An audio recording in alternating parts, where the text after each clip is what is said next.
सिर्फ सपने नहीं दिखाते, सपनों के घर भी बनाते हैं हम।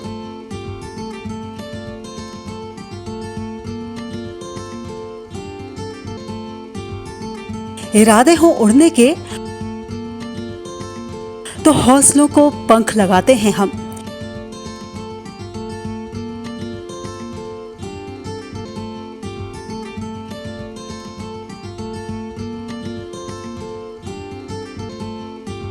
क्योंकि हम हैं लोढ़ा बिल्डर्स, सच की बुनियाद पर मजबूत इमारत।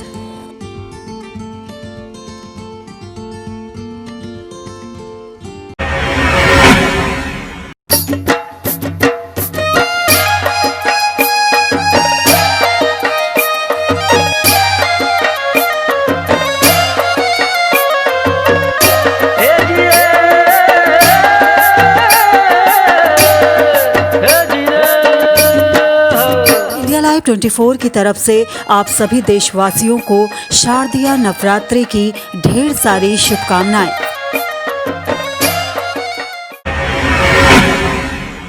नमस्कार, स्वागत है आप सभी का इंडिया लाइव 24 में। आपके साथ मैं हूं राखी खंडूरी। हाजिर हूं तमाम खबरों के साथ। तो चलिए करते हैं खबरों की शुरुआत।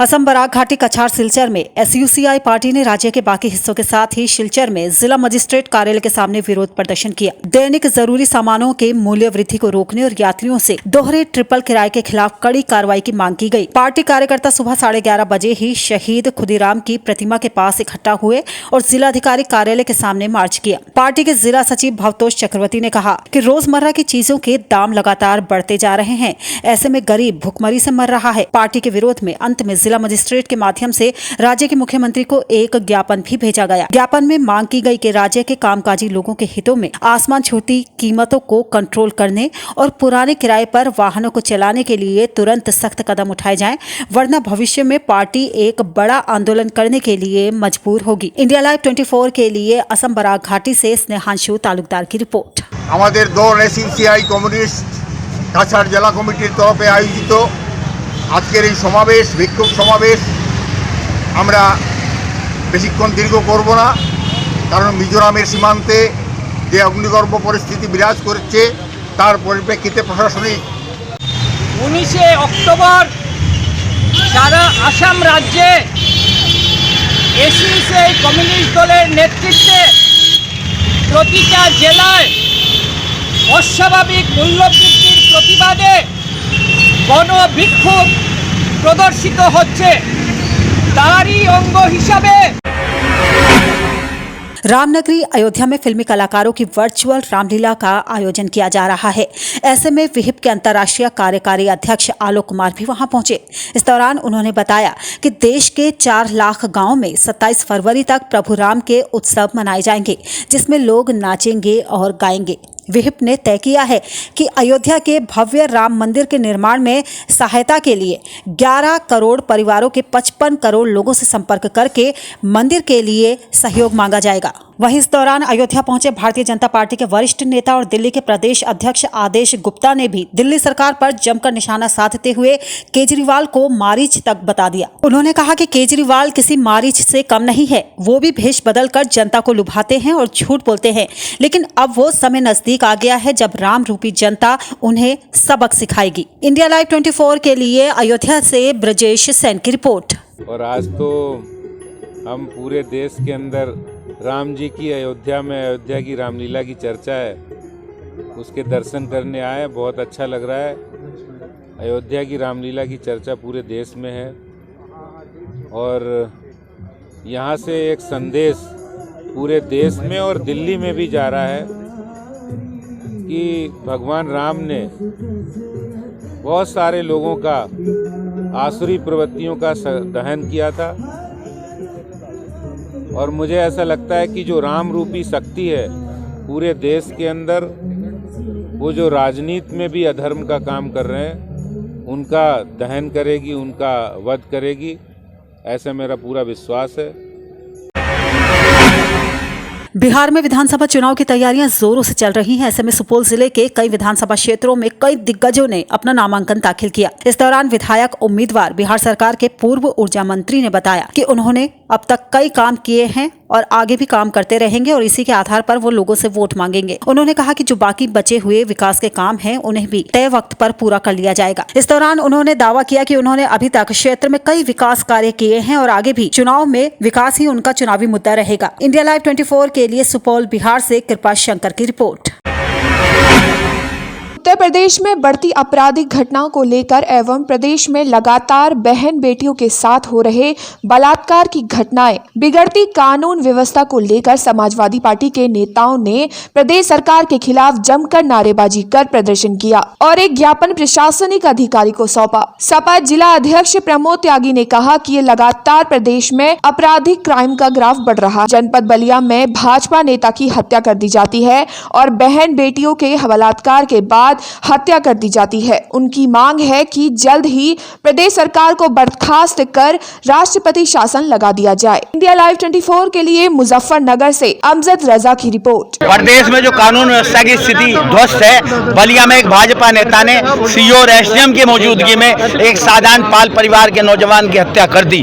उसी लेकर के और पूरे प्रदेश में हत्या और बलात्कार के विरुद्ध आज समाजवादी पार्टी ने सभी जिला मुख्यालयों पर जिन जनपदों में चुनाव उन्हें छोड़ करके आज गवर्नर साहिबा को ज्ञापन दिया है और हम ये अपील करते हैं योगी जी से, हम ये मांग करते हैं योगी जी से, अगर उनके प्रदेश नहीं संभल रहा है तो नैतिकता के आधार पर त्यागपत्र दें। पूरे उत्तर प्रदेश में चुनाव हो और जनता अपनी लोकप्रिय सरकार चुने। इसलिए आज पूरे जनपद मुख्यालयों पर समाजवादी पार्टी ने ज्ञापन दिए हैं राज्यपाल महोदया के नाम पर। गुमला जिले के घोर उग्रवाद प्रभावित क्षेत्र रायडे थाना के खुरसुता गांव के 2 युवकों की बेरहमी से हत्या कर दी गई। घटना रविवार देर रात की बताई जा रही है। मृतकों में चैनपुर थाना के नातापोल गांव के विक्टोर एक्का का पुत्र विनोद एक्का व दूसरा मृतक राहुल तिर्की है। पुलिस मौके पर पहुंचकर मामले की जाँच कर रही है। इंडिया लाइव 24 के लिए गुमला से अजीत सोनी की रिपोर्ट। मोबाइल चार्ज करने बोल के निकला। हाँ। उसके बाद में बताया भी नहीं हम लोगों को। उसके बाद में सुबह में हत्या का मिला, सूचना मिला जी। तो कौन बताया आप सूचना हत्या का? उसका भाई बताया। जब आके देखे तो कितना लाश मिला? 2 लाश। के है? राहुल और विनोद। दोनों कहाँ का है? बिंदौरा का नातापुर। हमें गांव वालों से खबर लगी हाँ। कि वहाँ पे कुछ दो लोगों का गड़बड़ है, तो क्या? देखने गए तो वहाँ देखे कि मौत हो चुकी है दो का। तो क्या चीज़ से मारा है? इसमें मेरे भाई भी एक था और उसका एक दोस्त ही था। तो क्या चीज़ से मार के हत्या की है? ये धारदार हथियार से हुआ है। और इसी के साथ यहाँ पर हम रुकेंगे बहुत ही छोटे से ब्रेक के लिए, जल्द हाजिर होंगे। क्या मेहनत करते करते सफलता से महरूम हैं आप?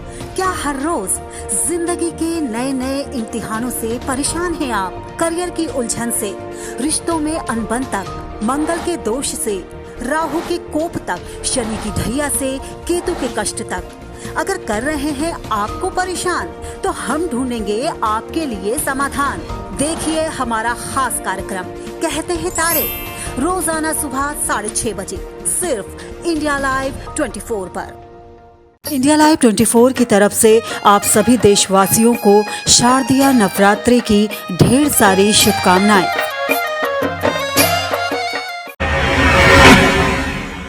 ब्रेक के बाद आपका स्वागत है। तो चलिए बढ़ते हैं अगली खबर की ओर।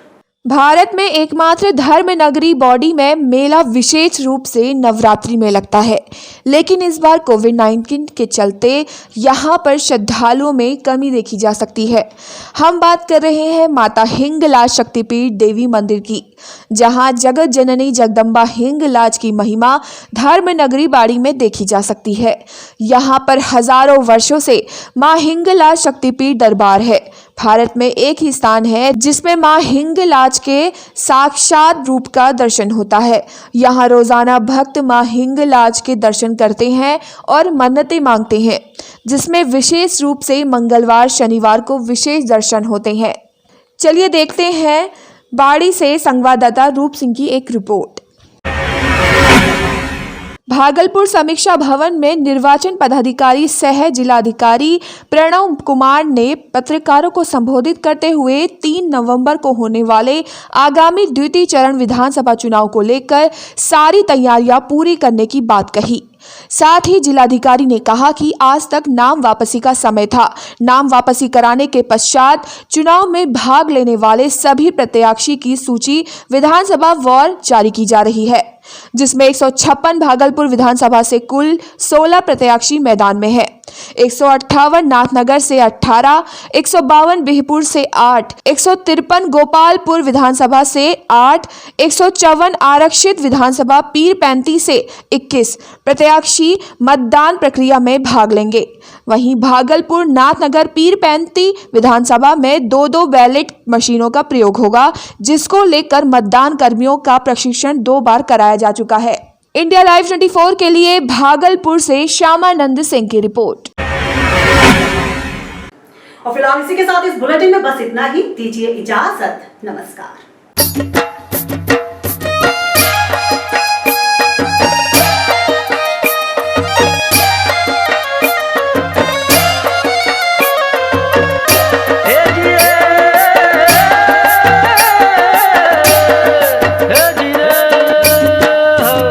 लाइव 24 की तरफ से आप सभी देशवासियों को शारदीय नवरात्रि की ढेर सारी शुभकामनाएं।